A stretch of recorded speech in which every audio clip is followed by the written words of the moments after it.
Hello friends, welcome to my channel. I am Sanjeev Khanna. आज एक topic है रिगार्डिंग 11th हाउस। इसके ऊपर थोड़ा सा नज़र डालते हैं कि व्हाट इज़ 11th हाउस। अगर आज के मटेरियल वर्ल्ड में चारों तरफ देखा जाए, एनी एक्टिविटी कुछ भी आप असेस करते हैं तो 11th हाउस की सक्सेस के बिना कुछ भी नहीं प्राप्त होता। 11th house is so important in this material world कि 11th हाउस आपका वेल प्लेस्ड है तो आपको हर चीज़, आप जो भी इच्छा करते हैं तो उसकी प्राप्ति होती है। आपका गेन्स हैं, आपका इवन इमटेरियल थिंग्स जो नहीं भी हैं तो भी 11th हाउस के ही एक्टिवेट होने से आपको प्राप्ति होती है। कुछ भी करना चाह रहे हैं आप एजुकेशन लेना चाह रहे हैं, आप ऑकल्ट में भी जाना चाह रहे हैं, आप बिज़नेस कर रहे हैं, आप नौकरी कर रहे हैं, शादी कर रहे हैं, बच्चा संतान आपके होनी है, हर जगह किसी भी चीज़ की प्राप्ति होनी है तो 11th हाउस की एक्टिव होने से ही आपको गेन होगा किसी भी चीज़ का। It is so important. तो 11th हाउस, अब क्या क्या नॉर्मली हमारे इस मटेरियल वर्ल्ड में जो हमारी डे टू डे लाइफ में 11th हाउस से हम किन किन चीज़ों का विचार करते हैं। तो आपका एक सोशल लाइफ है, आपके फ्रेंड्स हैं, आपका सर्कल है, आपका लाभ है, आपका गेन है, आपकी सेक्सुअलिटी है, आपके लव अफेयर्स हैं, आपका मौज मस्ती है, बिजनेस है तो बिजनेस का लाभ 11th हाउस। तो हर चीज़ का कोई बेनिफिट जो आपको मिलना है। एजुकेशन आप ले रहे हो तो एजुकेशन का लाभ कब मिलेगा? 11th हाउस आपका एक्टिवेट होगा। तो 11th हाउस मेरे हिसाब से सब ग्रह अपना अपना अपना उनके कार्य तत्व हैं, उन तो सब को देखते हुए उन सब की प्राप्ति करनी है तो 11th हाउस के थ्रू ही होनी है। तो 11th house is so important. अभी देखते हैं कि 11th हाउस का अगर कोई प्लैनेट 11th हाउस में बैठा हुआ है तो हम 11th हाउस को असेस करते हैं कि कितना लाभ एक्टिवेट करता है वो प्लैनेट। तो अच्छा रहेगा, बुरा रहेगा, कितना लाभ आपको मिलेगा, तो ये सारी चीज़ें उस प्लैनेट से हम डिस्कस करेंगे। बट 11th हाउस का लॉर्ड जब डिफरेंट डिफरेंट घरों में पड़ेगा जाके तो वो क्या आपको दिखाएगा? लाभ तो आपको मिल रहा है, जितना भी मिलेगा। आप जॉब करते हैं, आप बिजनेस करते हैं, what ever you do in life, तो वो एक और किसी चीज़ पे डिपेंडेंट है। वो 11th में कौन बैठा हुआ है, 11th को कौन आस्पेक्ट कर रहा है, तो वो सब उस चीज़ को क्वांटिफाई करेगा कि आपको कितना लाभ मिलता है। बट 11th लॉर्ड जब जगह जगह पड़ा हुआ है, किसी किसी के घर में पड़ा हुआ है, तो वो आपको दिखाएगा कि 11th हाउस में जो आपने गेन्स प्राप्त किए, जो आप कमा रहे हो 11th हाउस से, वो उसको आप खर्च कहाँ कर रहे हो? उस चीज़, वो एफर्ट्स, जो ब्लेसिंग्स या whatever you are getting from 11th house, आपकी सोशलाइजेशन है, आपके प्लेजर्स हैं, आपके कनेक्शंस हैं, तो ये सब आपको मिल रहे हैं। तो उन चीज़ों का कंजम्पशन कहाँ पे है? अब 11th हाउस का, 11th से स्टार्ट करते हैं। 11th हाउस का ही लॉर्ड अगर 11th में ही पड़ा हुआ है तो क्या उसका मतलब होने वाला? आप कोई बिजनेस, कोई नौकरी, कोई कुछ भी करते हो, तो जहाँ से आप अपनी कमाई करते हो, तो तकरीबन उसी एरिया को डेवलप करने के लिए आपका वो रीइन्वेस्ट होता है वहाँ पे। आपकी एफ़र्ट्स हैं, आपका पैसा है, मनी टर्म्स में है या किसी और टर्म्स में है, तो उसी हिसाब किताब में आपका वो वहीं पे रीइन्वेस्ट होता है। आप जो कमाओगे वहीं पे लगाओगे, उसी को डेवलप करोगे। कोई आपका बिज़नेस है, तो ABCD कुछ भी बिज़नेस है, वहीं से कमा रहे हो, उसी को डेवलप कर रहे हो, वहीं पे रीइन्वेस्ट करते हो। तो आपका सोशल सर्कल है, आप अपने सोशल सर्कल में जो कुछ करते हो, उसी को बढ़ाने के लिए वहीं पे अपनी एफ़र्ट्स या काम, उन चीज़ों का रिज़ल्ट वहीं पे आप करोगे। फॉर एग्ज़ाम्पल सोशल मीडिया में है, 11th है, आप कहीं पे भी कुछ भी कर रहे हो वहाँ पे, यूट्यूबर हैं आप, इन्फ्लुएंसर हैं आप, कुछ भी कर रहे हो, तो वहाँ पे जो आप कमा रहे हो अपनी, either in terms of money or in terms of number of influencers or whatever, उसी को मल्टीप्लाई आप करने में आपका कंजम्पशन होती है उन चीज़ों की। तो ये 11th में जब लौट जाएगा, तो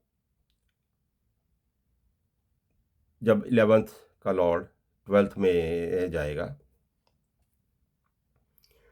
तो अब आपकी ये सारी जो कमाई की हुई है, जो कि आपके गेन्स हैं, जो आपका लाभ आप जहाँ से ले रहे हैं, तो वो आपका कहीं न कहीं इन्वेस्ट होता है जाकर, या तो फ़ॉरेन से रिलेटेड अपने खर्चों में, फ़ॉरेन ट्रैवल आप ज़्यादा करते हो, और कुछ सीक्रेटली आप अपने हिसाब से कुछ खर्चे करते हो या कोई इन्वेस्टमेंट करते हो, वो आपका वहीं से देखा जाएगा। खाना, खिलाना, पिलाना, आप अपने उस सर्कल में फैमिली ने परसूट्स न कोई आपके न हैं, तो वो उनमें आपका न लगता है। 12th हाउस में जाएगा मीन्स खर्चा है, तो सीक्रेसी भी है, फ़ॉरेन भी है, तो कुछ ना कुछ आपका हिसाब किताब ऐसा रहेगा कि आपका फ़ॉरेन ट्रैवल ज़्यादा हो रहा है, या खर्चे आपके कुछ ऐसे हैं जो आप करते हो अपने ऊपर ही, तो वो 11th लॉर्ड 12th में जाएगा, तो आपका वो खर्चा होता है। जब 11th लॉर्ड 12th के बाद फर्स्ट में आता है, तो अपना स्टेटस, अपनी लाइकिंग्स, अपनी पर्सनैलिटी, आपका जो एक रुतबा है सोसाइटी में, आप वो जो मैं है, आप उसी को एलिवेट करने में अपना वो सारा चीज़ें लगाते हो कि everything else side, I should be known as what I am. तो उसको आप एलिवेट करने में अपना सारा इन्वेस्टमेंट और जो खर्चा ज़्यादा है, फोकस और ज़्यादा है, तो वो उसी पे रहता है आपका। ऐसा कुछ करोगे आप कि आपकी पर्सनैलिटी जो है उससे ज़्यादा नज़र आए, तो वहाँ पे आप खर्चे करोगे। अब अपने लिए इंसान बहुत सारी चीज़ें कर डालता है, जैसा-जैसा उसका सर्कल है, उस सर्कल से अगर आपकी स्टैंडिंग जिस सर्कल में है, उस सर्कल को खुश करते हो और उस वहीं से आपको वाहवाही मिलती है, तो वहाँ खर्चा करते हो। इंक्लूडिंग कोई गिफ्ट्स देते हो, पार्टीज़ करते हो, कुछ भी करते हो अपने उन लोगों के लिए, अपने उस सर्कल के लिए, तो वहाँ पे आपका खर्चा होता है। पर्पज़ आपकी पर्सनैलिटी का एलिवेशन होता है। फिर दूसरे घर में जाएगा 11th लॉर्ड, तो जितना आपका गेन्स है और जो जो कुछ भी आप कमा रहे हो, बचा रहे हो, तो वो सेकंड हाउस से रिलेटेड, लाइक आप अपनी फैमिली के ऊपर ज़्यादा खर्च करते हो। आपकी फैमिली मीन्स आपकी बीवी बच्चे और उनसे रिलेटेड परसूट्स, या तो वो बिज़नेस करना चाह रहे हैं उनके बिज़नेस में, या एक फैमिली बिज़नेस है उस बिज़नेस में आपका पैसा रीइन्वेस्ट होता है, या बच्चे हैं अलग अलग से अपना अपना कोई काम करना चाह रहे हैं, या एजुकेशन के लिए कोई बाहर जा रहा है, कोई अपना कोई अलग से काम शुरू करना चाहता है, डिफरेंट जगह पे जाके पढ़ना चाह रहे हैं, या एक डिफरेंट बिजनेस करना चाह रहे हैं। उन सबको सपोर्ट करने के लिए आपका ये सारा खाना पीने क्योंकि खाने पीने का घर भी है ये, तो खाने पीने में और उन चीज़ों को उनके बिजनेसेस को सपोर्ट करने में आपका सारा खर्चा रहता है, फोकस रहता है। अब तीसरे घर में जाएगा 11th लॉर्ड, तो third house is basically people around you, आपके सिबलिंग्स, आपकी नेटवर्किंग कैसे होती है, और कोई काम जो कर रहे हो उसको करने के लिए कितनी आप एफर्ट्स लगा रहे हो। अब एफर्ट्स डजेंट मीन कि आप फिजिकल एफर्ट लगा रहे हो।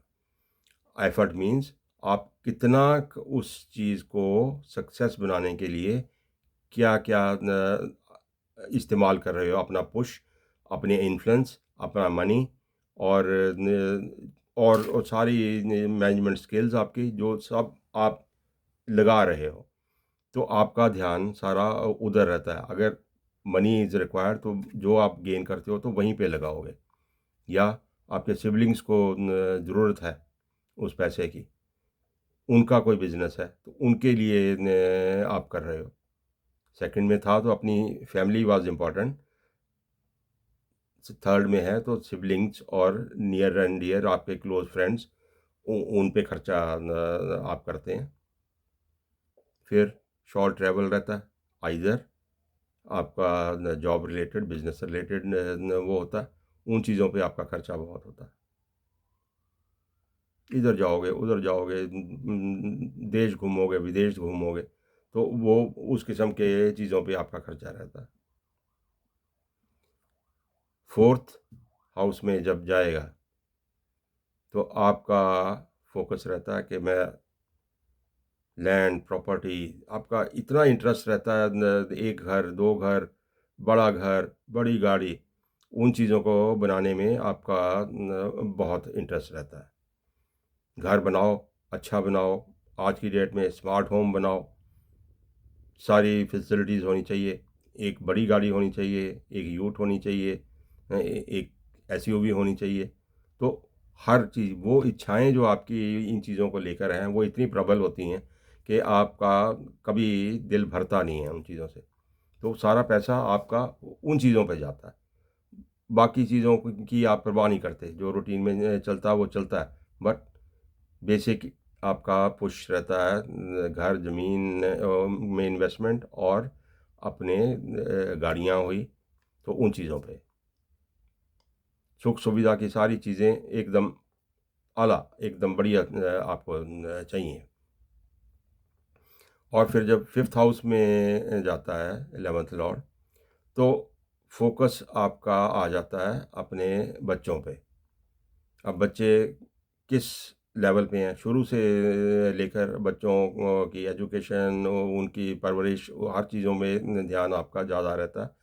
और फिर आपकी स्पेकुलेशन पे आपका चला जाता है ध्यान, आप कहीं ना कहीं से सीक्रेटली और ओपनली आप स्पेकुलेशन बिजनेस में पड़ जाते हैं, पैसा या कहीं लगाना आप ज़रूर पसंद करोगे, खर्चे खर्चे सब करके जो निकालोगे, कहीं ना कहीं स्लो ग्रोथ आपको पसंद नहीं है, तो आप कहीं ना कहीं गैम्बल करोगे, कहीं से इन्वेस्ट करोगे जहाँ जल्दी मल्टीप्लाई पैसा होने की संभावना होती है, तो वो काम आप करते हैं और लगाते भी हैं,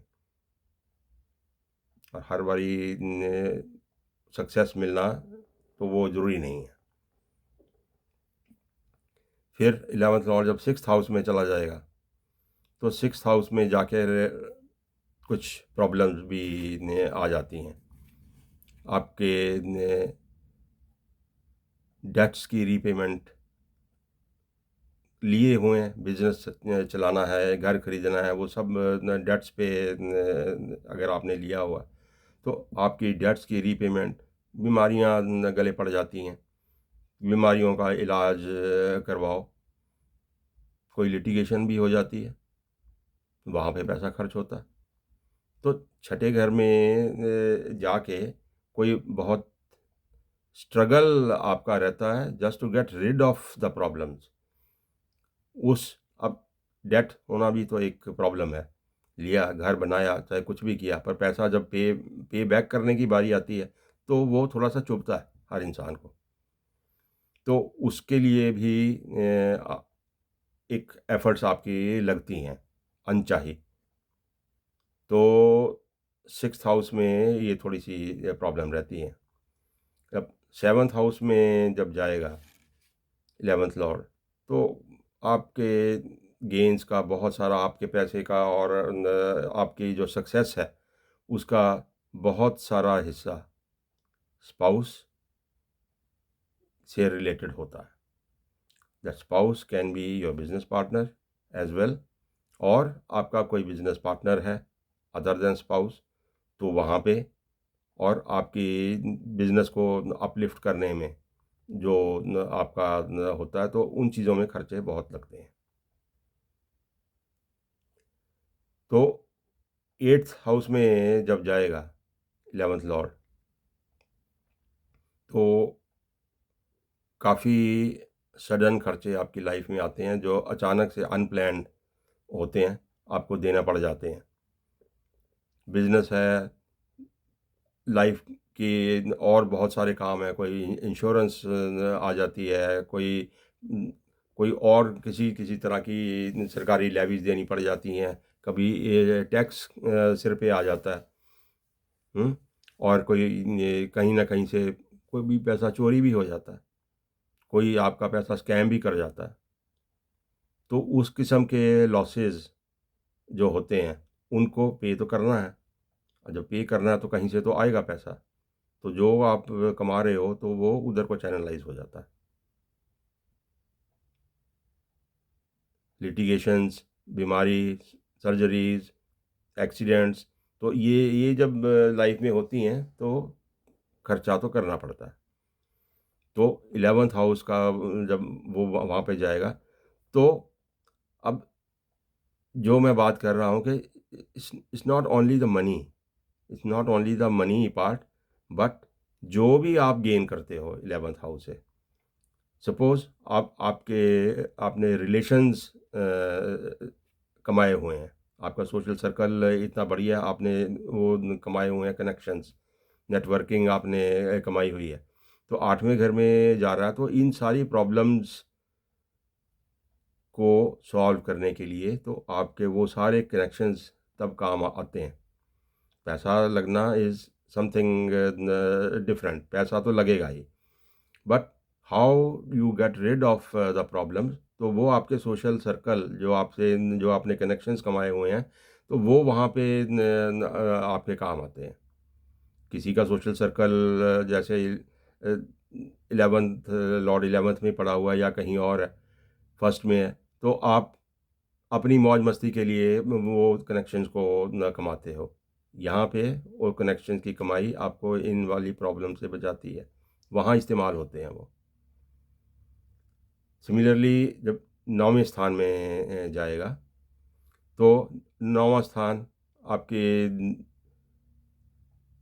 बड़े बुजुर्ग, सीनियर पीपल, उनके साथ आपका कनेक्शन रहता है, मे बी उनकी हेल्प करते हो आप किसी न किसी तरह से। और कंसल्टेंसीज, आपको कोई काम कर रहे हो, कहीं ना कोई कंसल्टेंसी लेनी पड़ती है। किसी एस्ट्रोलॉजर के पास जाते हो, वो भी कंसल्टेंसी है। किसी साइकेट्रिस्ट के पास जाते हो, वो भी कंसल्टेंसी है। कोई बिजनेस अपने डेवलप करने के लिए किसी से सलाह लेते हो, तो वो भी कंसल्टेंसीज है। ऐसी कंसल्टेंसीज और लंबी यात्राएं, कभी तीर्थ स्थान पे भी चले जाओगे घूमने, फॉरेन ट्रैवल, वो भी होते हैं। तो ये उस एरिया में आपकी ये इन चीज़ों का खर्चा होता है। अब 10th हाउस में जाएगा 11th लॉर्ड, तो 10th हाउस में आपका जो करियर है, आपका बिजनेस है, उसको एलिवेट करने के लिए आपका फोकस लगा रहेगा। अब उसको अब किस किस तरह से आप अपने बिजनेस को अपलिफ्ट करोगे, आइदर री इन्वेस्ट करते हो पैसा, या कुछ इनोवेशंस हैं, आप नए ढंग से नई इन्वेस्टमेंट्स करते हो, नई आप रिसर्च करने के बाद उसको अप्लाई करते हो, नया किस्म का बिजनेस ऐड करते हो, डाइवर्सिफाई करते हो अपने बिजनेस को, जो बिजनेस चल रहा है उसी को आप एक्सपेंड करते हो। तो फोकस आपका उसी बिजनेस को एलिवेट करने में लग जाता है। तो आपका करियर है, तो आप चाहते हैं कि किसी न किसी तरह वो आपका करियर जो है एकदम बुलंदी पे हो, जो जितना है उससे ज़्यादा हो जाए सोशली। तो ये सारे जब 11th Lord different different houses में जाता है, तो जो 11th हाउस से आपने कमाया है, आपका सोशल सर्कल है, आपकी नेटवर्किंग है, आपका मॉनेटरी गेन्स हैं, कुछ भी कमाया है आप, वो सारा आप यहाँ यहाँ यहाँ इस्तेमाल करते हैं। तो ये एक 11th हाउस का आना और जाना, कैसे कहाँ से आपको गेन्स आते हैं और ये कहाँ आपके गेन्स का कंजम्पशन होती है, एफर्ट्स कहाँ लगती हैं आपके जाके, उस जो कमाई का सुख है वो कहाँ पे जाके आप उसको यूज़ करते हो। तो ये सारे 11th हाउस के बारे में सारी बात है। होप आप इसको you'll be able to connect it with your charts और सम चार्ट्स जो आपके कनेक्शन में आते हैं, तो उनको करके आप देखिए कि कैसे कैसे किसी की लाइफ में 11th लॉर्ड लॉर्ड कैसे कैसे क्या क्या करता है। So hope you like the contents. Please subscribe to my channel and hit the bell icon and share the video. Thank you.